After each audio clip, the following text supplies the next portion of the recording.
Today, I'm waiting for the Encore. My guest is RYAN CHRYS. RYAN is a modern country outlaw who's been on the road for much of the last decade. Years of touring have made him keen on working hard and playing hard. His steel-cold vocals and criss-crinkled beard make him an easy guy to like and to have a conversation with. So please enjoy my chat with RYAN CHRYS.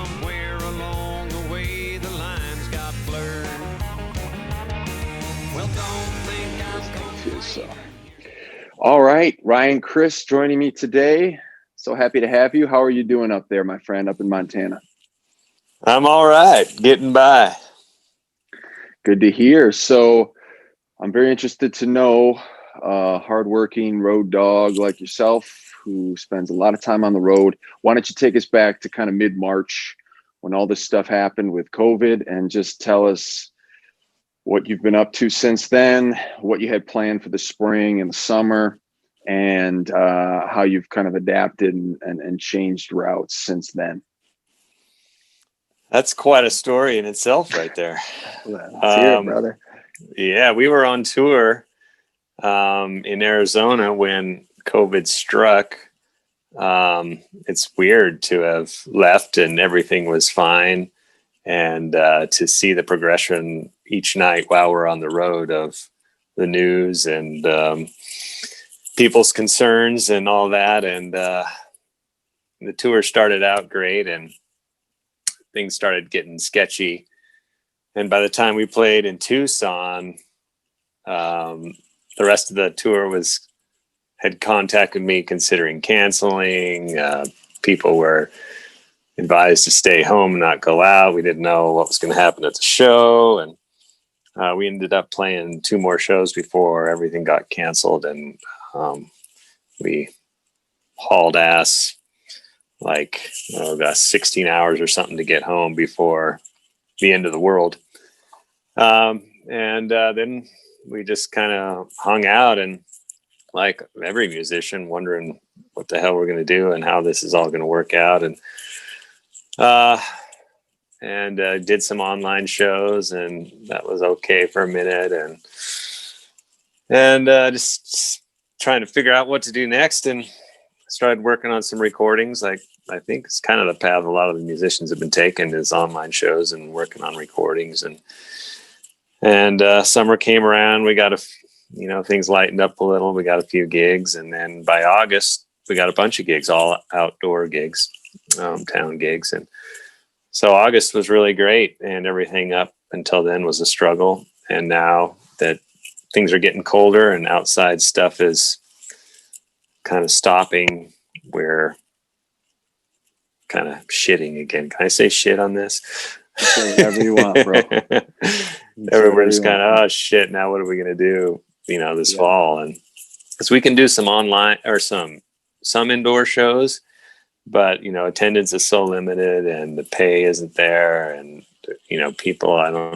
some people are ready to go out and see some of those, but I don't know. And so just once again, at the end of the summer, we were kind of back into a good space, but now that fall is here, we're kind of back into a oh shit space and not sure what's going to happen. What, when you were playing the shows in August, was most of that stuff in the Colorado area or were you actually on the road again? We were somewhat on the road, Wyoming, North Dakota, South Dakota, Colorado. So, So you were really, of all the people I've talked to, I don't think I've talked to anybody that was actually on the road. Haven't seen that happen, but how was that functioning? Was it kind of was the money much less, or was it decent? And was the actual getting around? And, I was on the road heavy up until February, and then I haven't done anything really until then. So, I don't know what it's like at the truck stops and all those places. How was it on the road? Was it a lot different or was it kind of the same? Or it's pretty crazy to see the difference where you go, especially, like rolling through Wyoming and it's like there's never even been anything happen there. No change at all. No, rolling to the truck stops and the attendant, that nobody's wearing a mask that's working there. No one even cares, but they haven't had the kind of numbers either. But to be honest, I haven't talked about this, but I guess I can talk about it with you. As you know, is our tour through Sturgis. It was just too much of a thing to even really say what we were doing. But we did 6 shows there. We did a tour up there and back, and we weren't really promoting. I wasn't really promoting online what we were doing because of the backlash, and which came, and it's still coming, and doing that, which was just a trip, because it was such a media thing, and oh my God, everybody's going to Sturgis, and it's true, they couldn't shut it down. People are going there, and we were like, well, they're going to give us a bunch of money to play there, so what are we going to do? And because people are like, you can't do that. No, you'll bring it, COVID back to your loved ones, and anyway, we went and we did it, and we played all month, and we did get tested all along the way, and thankfully we got through without any of us getting COVID. And we wanted to have fun. At least for me, I wanted to have fun, but the anxiety level was so high that it wasn't. It was like, oh crap, we've got a job to do, and we got people that we made promises to, and that care about us and what we're doing. So we gotta, we can't hang out and have fun. We got to get in and get out. We got to be super careful. We got to wear masks, when we're talking to people, and wash our hands, and oh God, do I feel a little weird? Am I coming down with something? No, I'm okay. Okay, we got another show, and now everybody's drunk again. Oh shit. And it was just super anxiety the whole time, and just weird. Jeez, that's wild. Hey, real quick, Ryan, I think are you using the microphone next to you or the one on your earphones? This one that's that one. Yeah, it's brushing just up against your mane there quite a bit, so there's a little bit of a scratchy sound. If there's any way to kind of tuck it or clear it or something, that might help. But it's not too bad, just a little scratching a bit. I'll try not to rough it up there. Let's see if that works. Cool, buddy. Yeah, that's pretty wild, man. I mean, I obviously I'm friends with you on the socials, and I follow you guys, and I didn't see anything about Sturgis, or don't remember seeing anything. So I get why you'd want to keep that kind of on the DL. But you said that was a month engagement, more or less. I didn't even realize Sturgis lasted that long. No, it's Sturgis is weekend to weekend, so it's like 10 days. But we went out at that time. We were in Sturgis for 7 days or something like that, and then we continued down to Colorado with expedited testing in between, and then we played for the next 3 weeks, outdoor stuff. And so it was I haven't heard much about any sort of, I mean, the whole case numbers thing has kind of taken a back seat the last month or 2 or 3. I lose track of time now.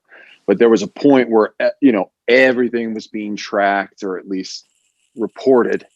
The numbers here, the numbers there, and then it just hit a point where, like, look, this isn't getting better, or what have you. It's like, we're not going to keep putting the numbers up every day. So I remember, a week or 2 maybe after Sturgis, kind of there was this attempt at tracking or whatever.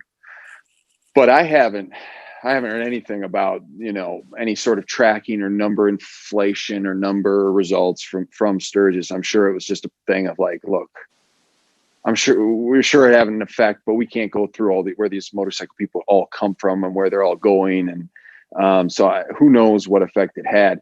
You might know better than anybody. Were you privy to, what was actually caused by the Sturgis gathering? Because obviously it was a controversy, and obviously some people probably got it from the event. But having been there, was there any sort of, were most people just blowing it off and saying, or did you see a lot of masks, or and then following that was, aside from your own anxiety, which I totally get, I know I would have been the exact same way, was there after effects of maybe people you knew getting COVID and that kind of thing? Yeah, there was 0 masks and tons of people. There were 2 cops Wow. on every corner of the street, on all sides of the street. None of the cops were wearing masks. None of the service people were wearing masks. None of the bartenders, on none of the patrons. It was just completely maskless and Wow. careless. And I've read in the last few weeks articles about it, and depending on what news source you read, there were 250,000 new cases attributed to Sturgis, and there were 200 cases attributed to Sturgis. And it just seems, how you tie it in or what news people are getting from wherever. And I don't know. I mean, I don't know how you would even totally track it too. And, I know that the town folk of Sturgis, the actual residents there, had testing, and their COVID level was low. It was like 25 people or something like that. But that doesn't mean that the 400,000 bikers that were there didn't all get it and go home or somewhere or whatever. I don't know, but we did know a few people that have gotten it there since. But and which makes us feel even luckier. And, I don't know, we were trying to be safe at the same time where everyone else wasn't, but everyone there was at risk. But the thing about it to me is that, everyone going there didn't care. So it's like, I'm going there and maybe I'll get COVID, but I'm going to have a good time. And if I get sick, then I do. And people that were working there, were going there like, I'm going to do a job and, I don't want to get sick, and no one else is caring. And so how do you really deal with it? And I don't know. You either say, I'm not going to do it, I'm going to stay home, and you lose the opportunity to make some much needed money and do some much needed work. Or you say, I'm going to do it and just hope for the best and try and be smart and be lucky. And we tried to be smart and we got lucky. Well, I'm glad you guys were lucky. Can we do one thing real quick? Let's try it without the earphones and microphone, just because it is scratching the mic quite a bit. Okay. Let's just try it without that. I'm sure it's usually fine anyway. You want me to unplug my let's headphones? just do it if that's cool with you. There you go. And I'm sure we'll get your sound just fine. Let me go to, how do I go to speaker on here? Let's see. I can hear you. Can you hear me? Okay, there I am. Yep. Cool. Yeah, that's great. You're coming through just fine too. Well, I'm glad to hear that you not only survived it, obviously, and I don't mean just life and death survived, but that you guys didn't get COVID, but that you were also able to play some shows. I mean, was the whole tour that you spoke of, was the whole thing anxiety ridden? Were you able to enjoy yourself at all? I mean, having, people like us who have played for so long, so many shows, it's become a regular part of it's a part of our everything. I mean, did it feel good to at least play a little bit? I'm sure that did. Or was it just a constant like, oh, geez, this is worrisome? On stage, it was a renewal of life, as you would imagine, anyone would imagine. It was an hour, 2 hour, 3 hour period of enlightenment. I don't know, a period of life. But it was a huge drop in normal. After that, walking off stage, on any given day, depending on what's going on, it could be, okay, now back to the grind or whatever. But yeah, as soon as we walked off, it was just like, oh God, we're walking into, potentially killing someone, someone of our loved ones, it's like, it's just terrible. And even the shows that we did in Colorado, where they were saying they were well thought out by the city, and everything was in place.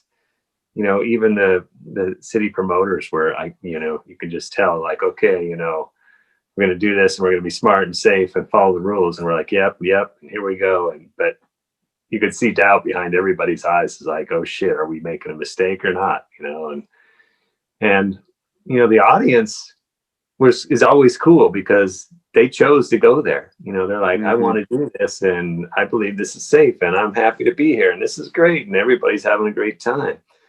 But the staff and everybody that's putting behind it, that doesn't know, that could be responsible for something happening, they're the ones that are always just like, oh, we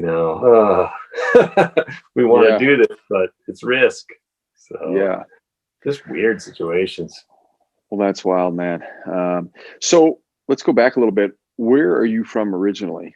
And can you tell us a little bit about kind of your early years of music? I think I read somewhere that it's in your family, so you can tell us a little bit about that. But where do you come from originally? And tell us a little bit about your early years in music. Yeah, I'm from Montana. I was born in Missoula, and I went to college in Missoula, and that was where my first band was, 6 Foot Soul. We were a heavy garage band. It was pretty awesome, really. But yeah, I played, my mom was a folk singer, and she taught me guitar in high school and stuff. And she can play the piano, and she's a great singer. And she grew up in she liked Emmylou Harris and Joan Baez and artists like that.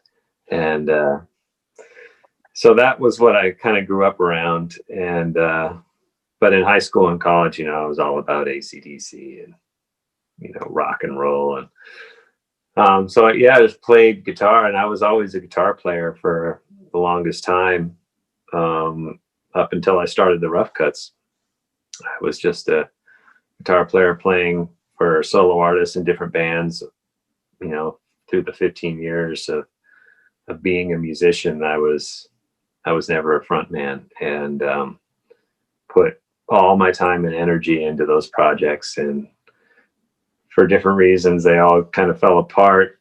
And ultimately, I finally wised up after 15 years and decided, well, I better learn how to sing so that the singer doesn't quit, and start my own thing. And so that's how I started the Rough Cuts. Were you not singing before that? I mean, I'm a late singer as well. I didn't start really singing until I was 20, and it was kind of a similar frame of mind in terms of I just didn't hear a lot of people singing in the voice that I was kind of an old time guy. So a lot of the old blues and old rock voices I didn't hear in contemporary music in any way. So I just wanted to, pursue that sound because I didn't hear it. And it took me a long time. I was very bad singer to start with. And slowly but surely I got better. But you have a very, you have a voice that, it's a deep voice like mine, but it certainly sounds like it comes from before. It sounds like it's got roots. I mean, obviously if your mama was singing, were you singing with her growing up? I mean, or did you really start that late? Well, thanks, first of all. And you had me fooled as well, because you're a great singer from the. Oh, thanks, dude. I feel the same way about you. As like, I feel like, oh, you probably always knew how to sing and were a great singer since you opened your mouth. But no, I mean, I really didn't open my mouth to sing until late in the career. I mean, I did sing at home on my singer-songwriter stuff, when my acoustic, I would sing, but I never sang in a band, like, oh God, here I'm going to sing a song, until pretty dang late in my career. Like you said, it started out terrible, and then it got barely listenable, and then add, 8 years on the road, and suddenly I'm passing as a singer. I guess, I don't know. Oh no, man, you do more than pass, brother. You have a strong voice. It's very, very nice to listen to. It's really good. Now, when you were, I just want to go back and kind of, aside from your mama giving you the genes in some form or another, and the, you know, you mentioned the rock and AC/DC. What were some of your like earlier things? Because obviously, as an impressionable, like, you know, I like to track people's music throughout their lives, because I track my own, and I just think it's interesting. You know, were you, let's say when you were in those early teen years, you know, like when you were a tweener, 11, 12, 13, you know, were you getting into rock and roll then? Were you always into country? What were some of your, you know, early loves in music? Man, really, I didn't know anything but my mom's music. I have an older brother, and we really, you know, growing up in Montana, we didn't have really any kind of source for new stuff aside from school and whatever. Um, and yeah, the earliest was just kind of singer songwriter, folk and country. Elvis and Waylon, my mom loved both of them, and then my brother got into rock, and that all passed right down to me because, you know, mom would put on some Crystal Gale or something on the room, and my brother would crank up some Y&T or some AC/DC or some Def Leppard or something in his room, and I was kind of like, whoa. And then you know, so I kind of had that sense of a song from this side, but man, the electric guitar, rock and roll guitar, that just consumed my life for the next 20 years. I mean, And what age were you when you started? Was that like early high school? yeah, about mid high school, maybe a junior something, sophomore. Yeah, I picked it up at 15, so I think that's sophomore year is what it was for me. Yeah. And then who were you, aside from AC/DC, who were you, you know, listening to and trying to emulate and really getting off on?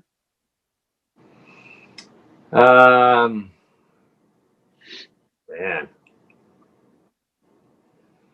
I guess just all the classics. That's really all that we had, you know. Zeppelin, and I mean there was the hair bands that were still popular then, and you know, I listened to it, but I never got into the guitar of it like I did classic rock and the kind of rock and roll that we like. And that kind of happened with a lot of genres of music. It's like I love all genres of music. Well, most. But you know, not a lot of it really gets me to the point where I want to, where it can influence me, and I want to learn more about it, and I want to play it, and I want to be like it, and that kind of stuff. Country and classic rock have done that for me. But even though I kind of grew up in, you know, some hair bands and into 90s rock, and 90s rock is the best. And thank God that, you know, that came and saved us a lot, you know, and I love, you know, I love grunge, and too, you know, Nirvana was probably the other guitar playing that I did most in my room, you know, is just playing with Kurt's riffs and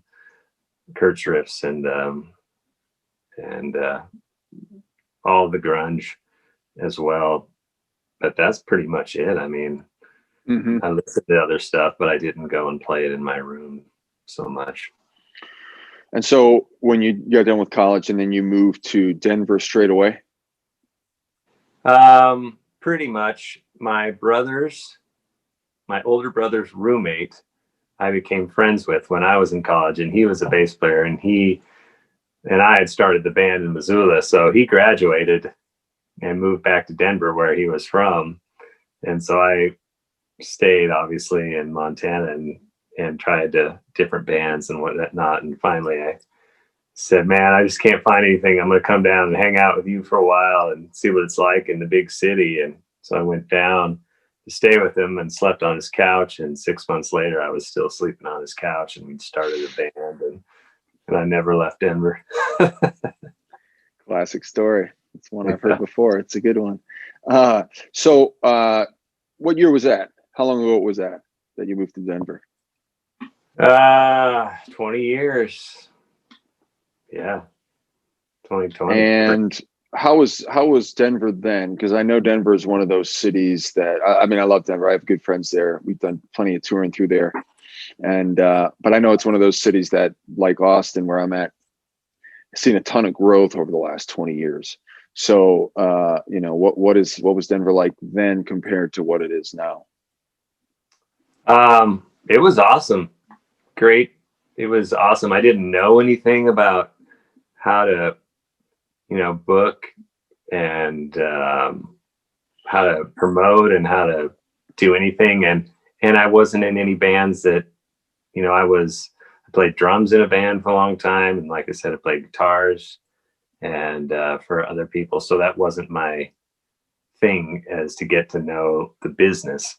I just showed up for the gigs and the practices and that. And, but it was as awesome as it is. I mean, there was a great scene and there were clubs and we played and, we printed flyers and hung them on street posts and, it was pretty classic and we had a great time. And, the scene was rocking, and today it's still rocking, and there's still a good selection of rock bands and all different genres, and I love to go out and see music. I still do. And Denver's always been great. I love Denver. Great place. And so when you decided to do the Rough Cuts and kind of be the head dog, what was it? Just a natural thing? All right, we're going to do, what you would later call, the modern outlaw country. Was it always clear what kind of genre style you wanted to head in, what direction, or was there kind of a period where, oh, let's try this out and see what happens here? It was clear when I started the Rough Cuts, but before that it wasn't clear. Because I love punk, I love rock, I love funk, I love folk, I love country. And it's hard to narrow down your music to be a cohesive thing that isn't completely all over the board. And I would have that question for you, is like, you seem to have done it well, like your music has a bite. I'm like, that sounds like Sam, and it is, or you can, and it's not easy. And but what I found was, as much as I like to write riff rock, and that's been a huge thing for me my whole music life, is writing riffs. When it came time to actually perform an entire 3-minute piece, and then my songs had to develop somehow, and they became more of a singer-songwriter kind of folk country influence. And that was just how my songs came out. Before that, when I was just playing guitar and I wasn't worrying about, writing lyrics or making songs, I was just playing riffs, man, just, jamming.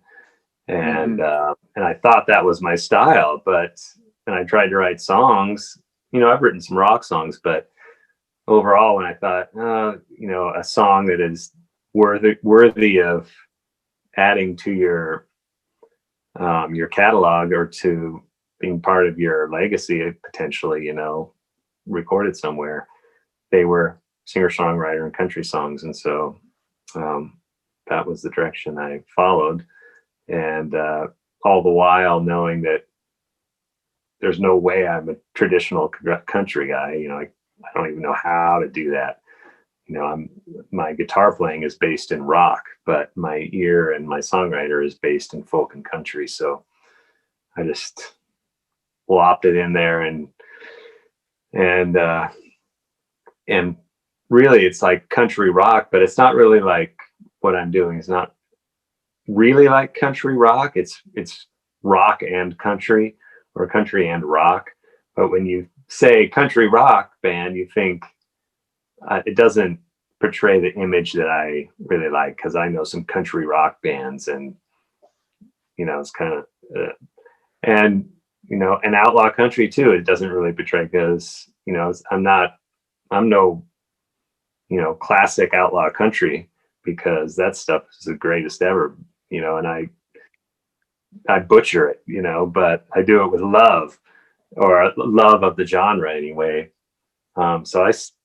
So I'll call it different things, but ultimately I'm trying to be country based in a way that isn't really country rock or classic country or such. That's so funny that you say that thing about country rock, because I was just on someone else's podcast, and they asked me, I think there was a genre related question, and I was explaining how, there's no doubt blues is my biggest influence. I love blues. I don't shy away from it. It's in me. It's part of me. It'll always be part of my, artistic being. But there is something for me about blues rock that it's just gotten to a point where I don't like the connotations that come with it. You know what I mean? And of course my music is blues rock, and of course a lot of the music I like is blues rock, but for some reason I don't like that. I don't like that label. I just, and I think it's the same reason you don't like it. There's things about that carry a certain, I don't know, expectation or shade that I don't want. You know what I mean? And so that's very funny. And you mentioned the riff stuff. I think anyone growing up who loves the AC/DCs and the Zeppelins and the Metallicas and all that stuff, you're always going to have that love of riffs. And if you're spending a lot of time with your guitar, you're making riffs. And when you start making, writing music, it's like, yeah, let's get some riffs going here. I want some riff action. But then it's hard to continue that and continue to produce, quality original songs that are new riffs every time. It's like, okay, I got a riff. What's the part B going to be, or part C going to be? It's weird it's there's a reason like only a couple, 2, 3, 4 bands of all time are really the riff masters.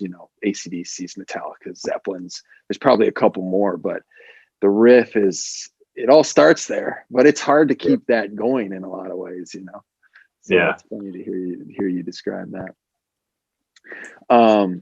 So with Rough Cuts, how long did it take before you guys were really in that road dog, lifestyle that you got used to?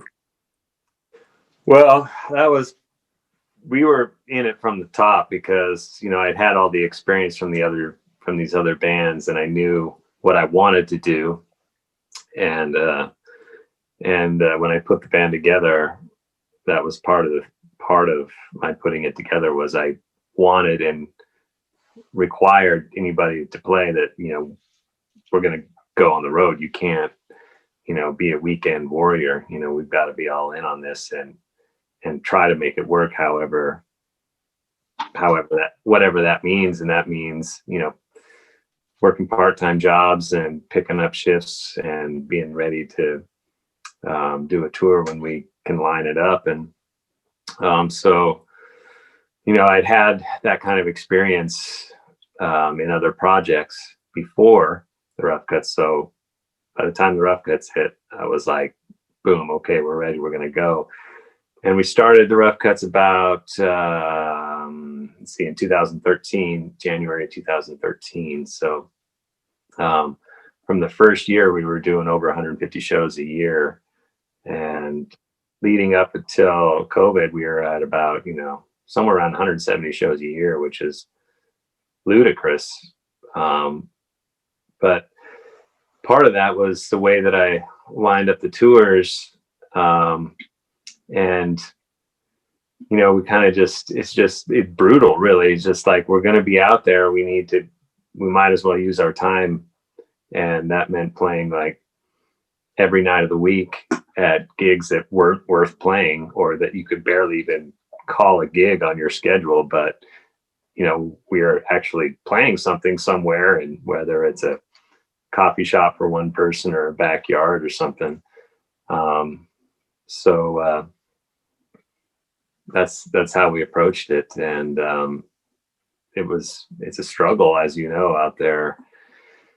But if you can find any place to set up your guitar while you're out there, then what are you going to do? You're going to do it. Otherwise, you're going to sit in your van or sit in a hotel or the couch that you're on or whatever. And so we were lucky enough. I was lucky enough to find enough things that when we went out on a 30-day tour, we played 30 days or even 30 shows or even 31 or whatever. So, yeah, you guys hit it hard. I mean, we, living in Austin, we were definitely on that quantity of shows for a good 5, 6, 7 years as well. We were able to stick around town more just because of the infrastructure in the city. Now that started to wane before COVID, a couple of years before COVID. Austin's infrastructure industry, whatever you want to call it, was definitely changing, and the opportunities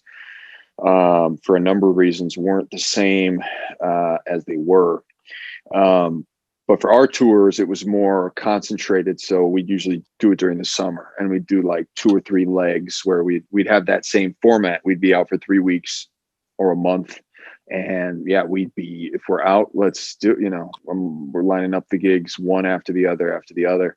And then after, a couple, 2, 3 years of that, it was like, all right, we're still going to do that, but we're not going to, I got to the point where I was like, we're not going to do a 2-3 hour gig unless even if it's a Sunday or Monday, if there's not at least guaranteed to be some people or guaranteed money, then I'd rather just take the night off, even if it is just at a hotel. It's like, I got to the point where it's like, well, doing that extra gig, all it's going to do is tire me out or make me more bitter.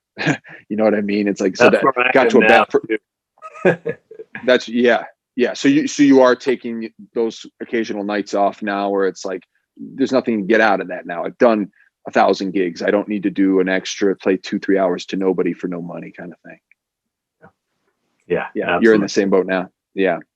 And you guys certainly look the part. You've got one of the genres that the road dog life really works for, which I've always kind of considered to be country, blues, soul. If you have a good like soul band, you know what I mean? Obviously a cover band can kind of pull it off too.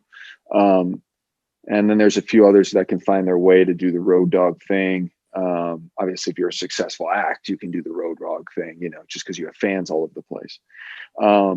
So you guys, how many years have you been at that kind of regiment?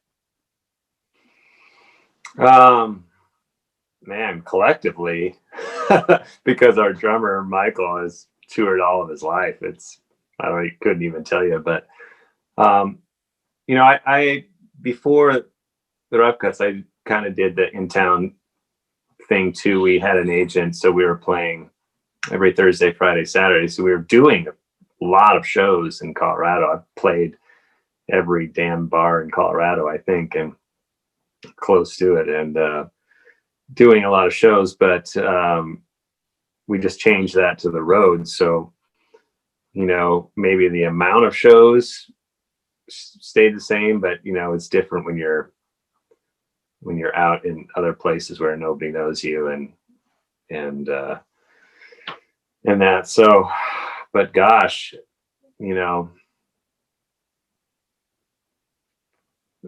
been like, I don't know, it's getting up there of 12 to 15 years or something of just constantly playing, whether it's in town or out of town or as a guitar player for this band or that band, or I know a lot of players that I have are friends that are amazing guitar players, and I'm sure you do too, they just play for like 5 different artists, and they play all the time, like more than people think. I play a lot, and I do, but there are also those people that play for multiple bands that are just constantly playing too, and I don't know. And had COVID never come along, did you see yourself kind of doing this to infinity and beyond, so to speak? Were you going to do this kind of until you literally couldn't do it anymore? Was that the plan? Yeah, well, I was, like you were saying earlier, I was refining the process, because I was totally getting burned on the, show after show after show. And it was, like you said, it was degrading the performance of the shows that, you know, the next night, whatever, it was just, it was, yeah, it was hurting our performance rather than helping. And, what I was planning on doing, what we were planning on doing is short, actually making our region smaller. And now that we have some good venues, relationships with good venues, because we've been doing like what I considered kind of test runs or exploratory runs to different parts of the country to see what we might find, how we might be received, what kind of relationships we could build. Touring all over from Nashville up to Detroit and everything in between, and everything west of that, all the way from San Diego to Seattle, and just everywhere. Where can we find a place that we fit and that is worth going to again? And the last 5 years we've been kind of hitting as many places as we could to see. And what my plan was, and still is to, we're, every time we go out, we eliminate some places and we find some places that we want to go back to. And is to just go to the places that are worth going to, that we like, that we have a relationship with, that fans like us, and that the venue pays us, and to eliminate the Mondays and the Tuesdays at the nowhere places that hurt us and drive us down into booze and fatigue that makes you forget your own lyrics every night. It's like, Yeah. So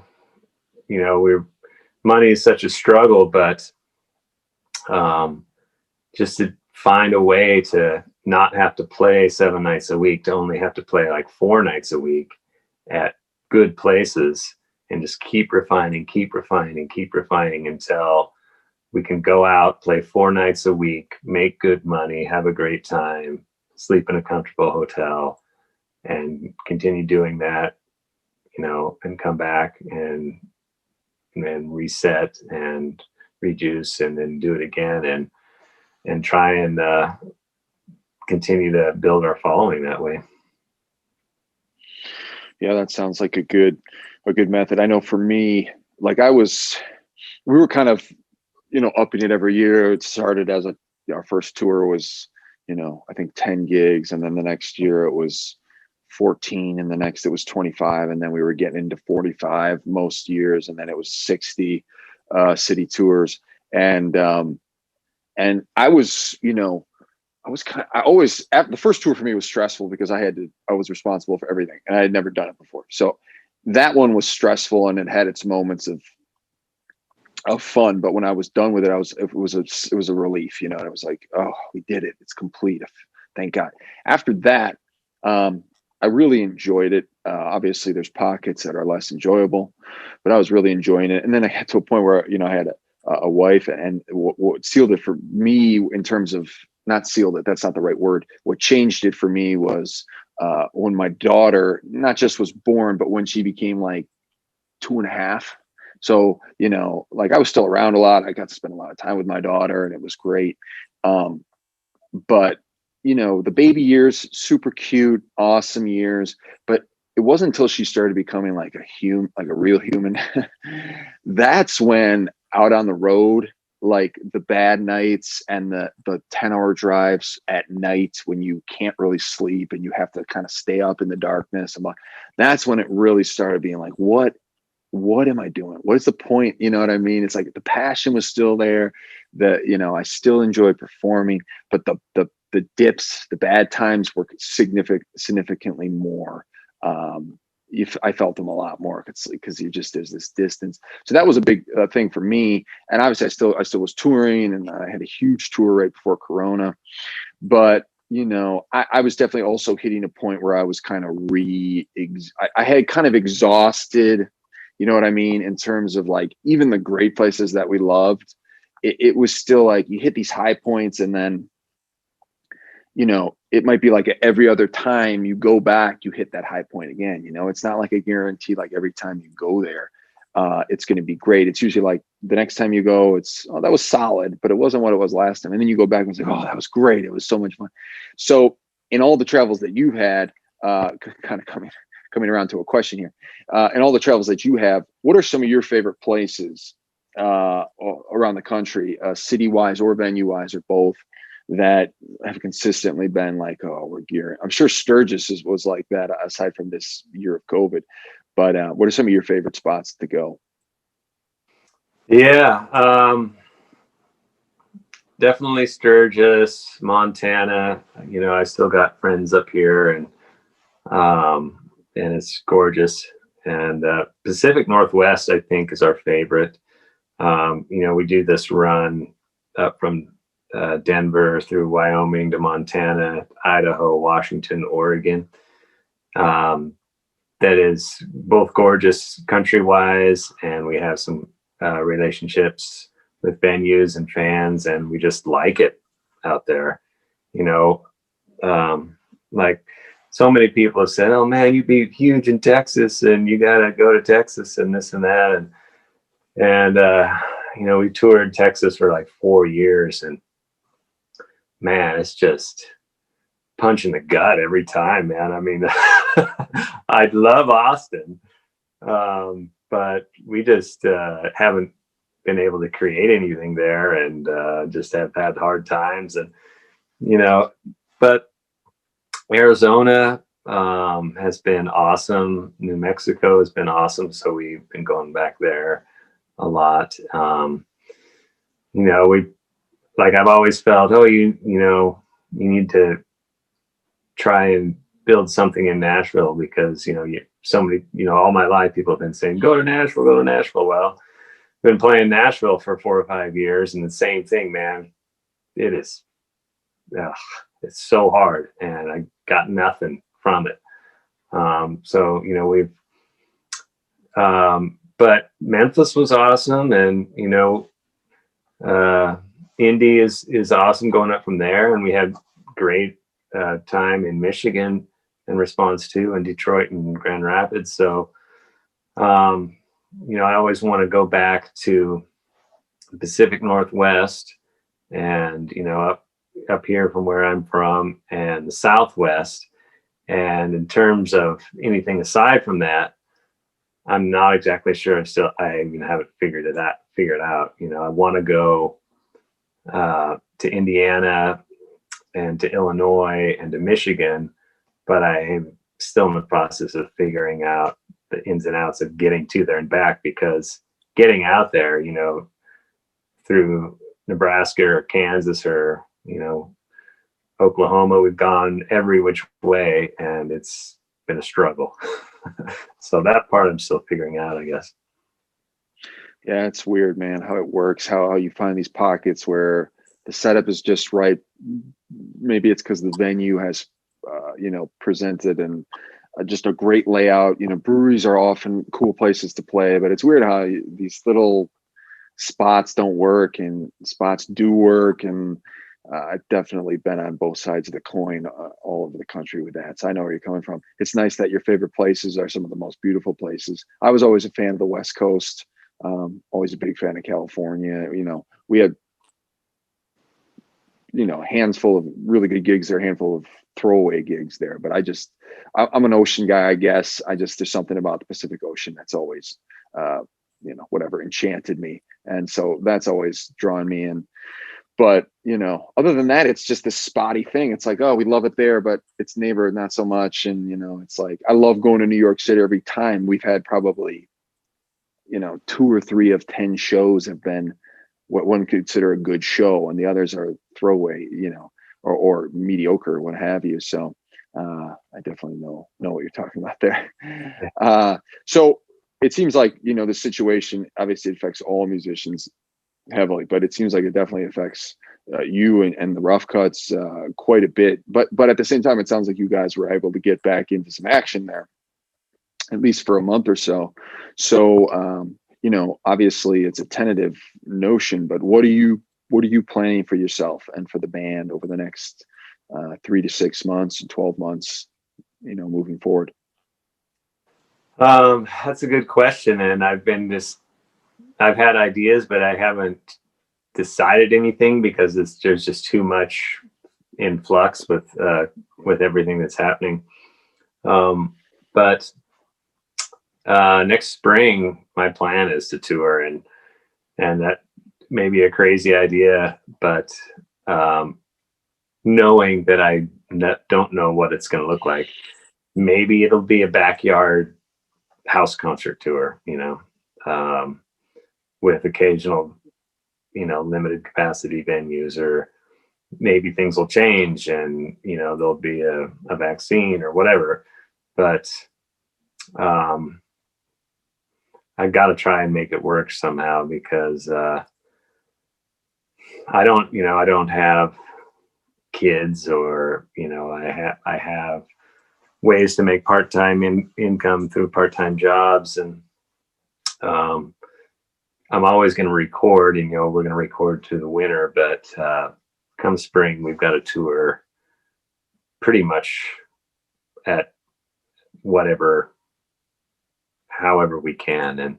And so I'm looking at ways that if things are like they are now, how is that going to happen? And there's a good chance it's going to be, you know, house concerts and backyards and occasional venues, because some of these gigs that I have the opportunity to book now.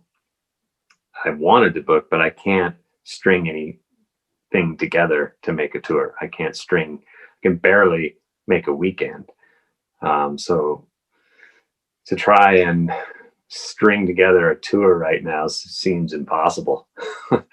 You know, at least a tour that could financially hold itself, you know. So it's just, I don't know. I'm always playing it by ear, and keeping the windows open and my ear in the air to see what possibilities to move forward there might be in terms of playing live. You know, gosh, if anybody has any ideas, please, you self included, let me know. But, you know, I got a tour. I don't really have anything else in my life that is, you know, that is a purpose. So I don't know. I'm just going to see how it works. If things are closed, I guess I'll just keep posting on my Facebook page, hey, we need a place to play, you know, and see what happens. And if we get a place, then we'll go. And if we don't, then I'll just keep sitting at my Facebook page saying, hey, I need a place to play. I don't know, man. Help. Yeah, man. I wish you luck with all that. I'm you know, it's crazy how not just how much time has passed, but the manner in which it's passed. It seems slow at times, and at the same time, it's gone by very fast. And I can't believe it's been 6 months already, or 7 months, whatever the hell it's been. 7 months, I think it's been.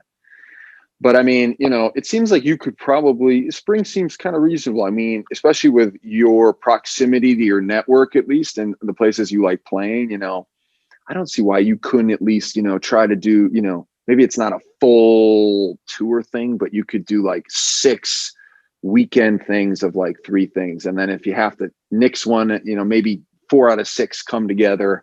But, you know, I think going on a full thing, you know, who knows? But if you line up like, you know, 3, 4, 5, 6, 7, 8 weekends of 2, 3 gigs, that seems like, you know, you could get some return on that by spring. I think that's reasonable. So I guess good luck with that, man. I've kind of turned my focus more on you know, the virtual world of the industry, just because it's not just COVID. Obviously, it's a huge factor. It also has to do some you know, personal plans that my family had made and now are remaking and blah blah blah blah blah. So I'm kind of focusing a little bit more on that. But obviously, man, I'm a live guy. That's my whole essence to an extent. So I can't stay out for long, but I'm gonna have to kind of, you know, hold back a little bit. So I wish the frontiersmen of the new frontier, such as yourself, the best of luck, and I hope you know, can punch your way through it. And I'm sure it'll start to clear up. Someone with your kind of experience in it and your genre and your fortitude, you guys will get something going, I'm sure. So good luck with that, and good luck to you, my friend. You know, I wish you guys the best. You have a great band and a great sound, and hopefully this thing the iceberg will start to break apart here. Yeah, well, when the ice